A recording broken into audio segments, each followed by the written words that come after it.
क्या आप अपनी टीम को मुफ्त की सैलरी दे रहे हैं? जी हाँ, मैं आपसे बात कर रहा हूं। क्या आप अपनी टीम को मुफ्त की सैलरी दे रहे हैं? क्योंकि कई बार आपकी टीम तो होती है लेकिन आपका काम नहीं होता है और आपकी सैलरी हर महीने जाती है और इससे कई बार आप बहुत परेशान हो जाते हैं। तो अगर आप इस समस्या से पीड़ित हैं और चाहते हैं कि आप इन सभी चीजों का समाधान करके आपके बिजनेस को और बेहतर बनाएं, तो इस वीडियो को अंत तक देखिएगा। क्यों? क्योंकि आज मैं आपको ऐसी चीज बताने वाला हूं जिससे अभी तक जो आप मुफ्त की सैलरी दे रहे थे, अब उसका सही तरीके से आप इस्तेमाल कर पाएंगे। चलिए शुरू करते हैं। आपने एक वर्ड सुना होगा जो है डेलीगेशन। जी हाँ, कई बार आपने ट्रेनिंग प्रोग्राम में सुना होगा, मेरी वीडियोस के अंदर भी सुना होगा और बहुत जगह से आपने डेलीगेशन वर्ड सुना होगा। लेकिन क्या एक्चुअल में डेलीगेशन का सही मतलब आप जानते हैं? डेलीगेशन का मतलब लोगों को जो पता है वो ये है कि काम देना है, कि मैंने मेरी टीम को काम दे दिया, मतलब मैंने मेरी टीम को डेलीगेट कर दिया। एक्चुअल में सिर्फ इतना ही मतलब नहीं होता है। डेलीगेशन का मतलब होता है रिजल्ट लेना। जी हाँ, काम दिया, काम के साथ रिजल्ट अगर आया तो आपका डेलीगेशन प्रॉपर हुआ ऐसा माना जाएगा। तो कई बार हम काम देते तो हैं लेकिन हमारी टीम हमें रिजल्ट नहीं देती। तो इसके लिए आपको कुछ चीज करना पड़ेगा। सबसे पहले आपको कोई भी काम अपनी टीम को देने से पहले कुछ चीजें चेक करनी पड़ेगी, क्या ये बंदा मेरे काम को कर सकता है कि नहीं। तो 5 चीजें आपको बताता हूं जो आप किसी भी टीम मेंबर को कोई काम डेलीगेट करने से पहले चेक करें। जिसमें सबसे पहला है राइट पर्सन होना चाहिए। आपको जो काम भी जिससे करवाना है, सबसे पहले आप चेक कीजिए कि क्या सही बंदा है जिससे मैं जो काम करवाना चाहता हूं, क्या उसके अंदर राइट एबिलिटी और राइट स्किल है। कई बार क्या होता है, हम ऐसे बंदे को ऐसा टास्क देते हैं जो शायद उसने कभी किया ही नहीं या उसको आता ही नहीं, तो हम उम्मीद नहीं कर सकते हैं कि उस काम का रिजल्ट आपको लाके देगा। तो पहली चीज, आपको सही बंदा सिलेक्ट करना है सही काम के लिए। दूसरी चीज, आपको चेक करनी है कि उसके अंदर वो काबिलियत है कि नहीं है। गट फीलिंग पे मत जाओ। कई बार मैंने दे दिया है, कर लेगा, हो जाएगा, ऐसा नहीं।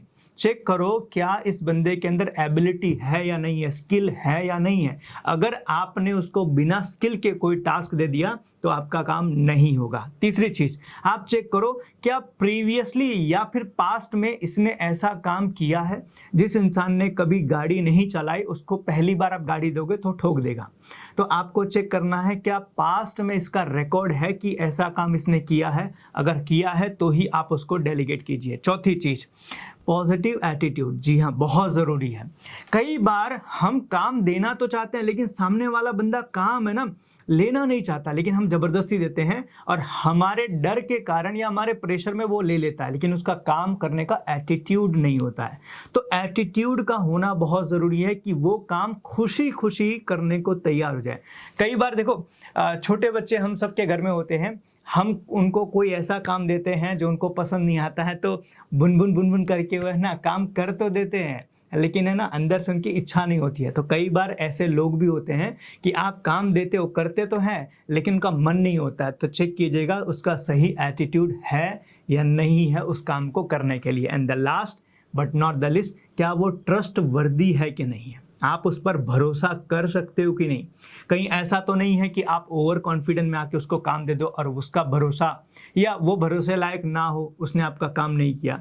तो आप कभी भी किसी को भी कोई भी काम डेलीगेट करो, चाहे वो एचआर का हो, चाहे वो सेल्स का हो, चाहे वो मार्केटिंग का हो, चाहे अकाउंटिंग का हो, चाहे प्रोडक्शन का हो, चाहे डिस्पैच का हो या पेमेंट का, किसी भी चीज़ का है, आप पहले ये 5 चीज़ें चेक कीजिए कि उसके पास वो सही बंदा होना चाहिए, उसके पास सही स्किल होनी चाहिए, उसका प्रीवियस एक्सपीरियंस होना चाहिए, पॉजिटिव एटीट्यूड होना चाहिए और ट्रस्ट वर्दी होना चाहिए। अगर ये 5 चीज़ें उसमें हैं, उसके बाद ही उसको डेलीगेशन के लिए आप आगे बढ़ो। नहीं तो इन 5 में से कोई भी चीज़ अगर उसके अंदर नहीं है और आपने डेलीगेट कर दिया तो आपका काम नहीं आएगा। तो आपको भी अपना डेलीगेशन स्किल्स जो है वो डेवलप करनी पड़ेगी। तो 5 तरीके आपको बताता हूं जिससे आप सही तरीके से डेलीगेट करो, जिससे आपने जो काम दिया है वो काम हो जाए। तो चलिए शुरू करते हैं। सबसे पहला, डेलीगेट कीजिए रिटन फॉर्म में, वर्बल फॉर्म में नहीं। जी हाँ, जैसे मैं पेन लेकर बैठा हूं ना, आप ना पेन पेपर लेकर बैठो, किसी को भी कोई टास्क दे रहे हो ना, उसको रिटन में दो। आप बोल देते हो और कई बार वो बाद में बोलता है सर आपने बोला तो था लेकिन मैं भूल गया। अब इसका क्या रिजल्ट है, इसका क्या आप करोगे? उसने बोल दिया भूल गए। कई बार आप उसको लिख कर देते हो, वो बाद में बोलता है सर आपकी हैंड राइटिंग मुझे समझ में नहीं आई, एक काम करो तू ही लिख। रिटन फॉर्म में उसको दो। सिर्फ बोल के अगर आप उसको कोई काम करवाने जाओगे तो बाद में आपके सामने ये आएगा कि वो भूल गया, आपकी हैंड राइटिंग उसको समझ में नहीं आई, उसने पढ़ा नहीं, ये सारी चीजें हो गई। बेटर ये है कि वर्बल नहीं, सबसे पहले आप उसको रिटन फॉर्म में डेलीगेट करो, पहला। दूसरा, क्लियर इंस्ट्रक्शन दो कि तुझे क्या रिजल्ट जनरेट करना है, कितने टाइम में करना है, और उस रिजल्ट को जनरेट करने के लिए तू कौन कौन से रिसोर्सेस यूज कर सकता है। उसको अथॉरिटी, उसको रिस्पॉन्सिबिलिटी दोनों दो। आप उसको क्लियरली बता दो मुझे इस फॉर्मेट में इतना रिजल्ट चाहिए, इस टाइम पर चाहिए, और इसके लिए तो ये सारे डिसीजन खुद ले सकता है। कई बार आप डेलीगेट तो कर देते हो लेकिन उसको क्लियर इंस्ट्रक्शन नहीं देते हो, जिसके कारण बाद में वो आपके पास आता है, बोलता है सर इसके लिए मैं ये कर सकता हूँ कि नहीं कर सकता हूँ। तो आप उसको दूसरी चीज करो, क्लियरली इंस्ट्रक्शन दो। जितनी भी चीजें उस काम को करने के लिए जरूरी है वो सारी चीजें करने की जवाबदारी तेरी। तीसरी चीज, मेंटेन एंड रिव्यू करो, मॉनिटर एंड रिव्यू करो। तीसरी चीज बहुत जरूरी है।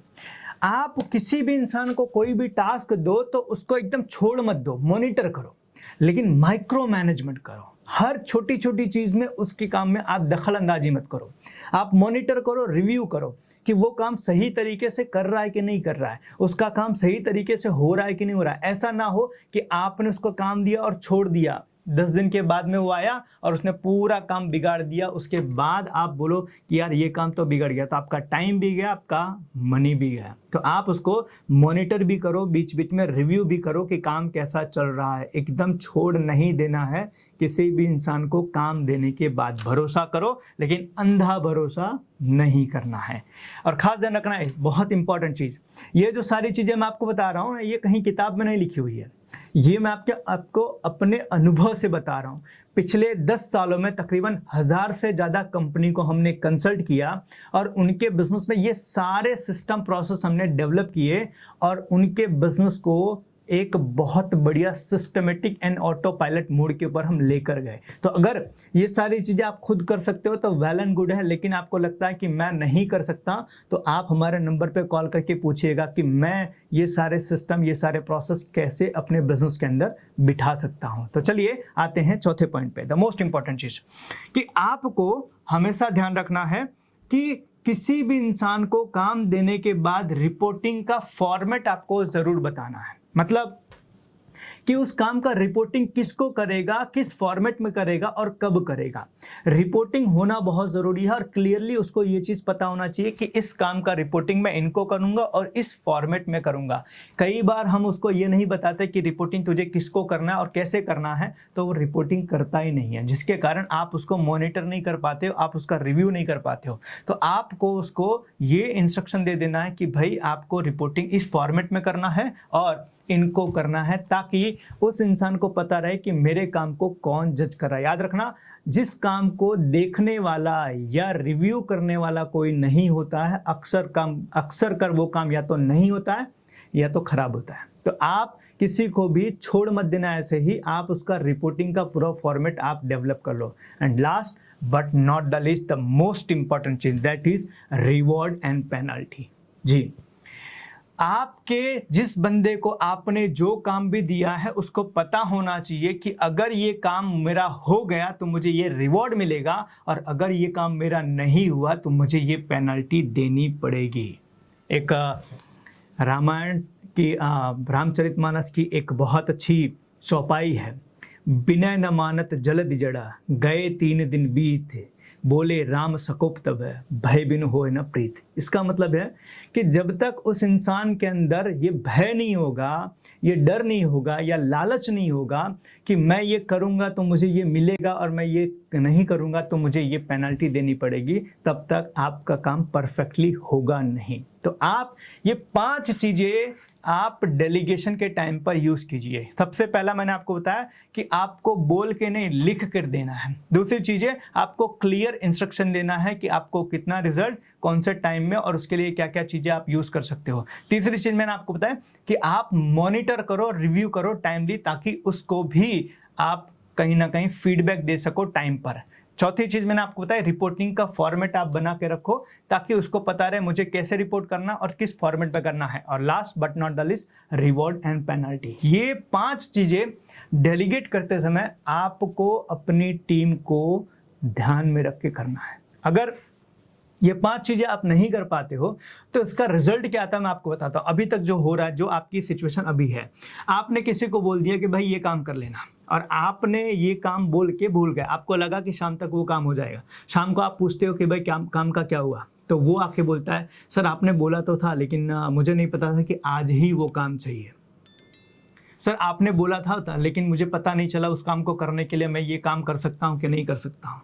वो बाद में बोलता है कि सर आपने बोला तो था लेकिन मेरे दिमाग से निकल गया। अब ये सारी चीज़ें आपके पास शाम को आती है और आपके पास कोई ऑप्शन नहीं बचता है कि अब उस काम को सुधार सको। होता क्या है, आपका काम डिले होता है, और काम डिले होने के कारण आपका धंधा डिले होता है, आपका बिजनेस डिले होता है। सबसे बड़ी चीज़, कस्टमर के ऊपर आपका नेगेटिव इम्पैक्ट पड़ता है। जरा सोचिए कि आपने किसी को कमिटमेंट किया है कि शाम तक आपका माल डिस्पैच हो जाएगा, और आपने अपने डिस्पैच मैनेजर को बोल दिया कि भाई ये शाम को आप डिस्पैच कर दो, और शाम तक वो मैनेजर ने डिस्पैच नहीं किया।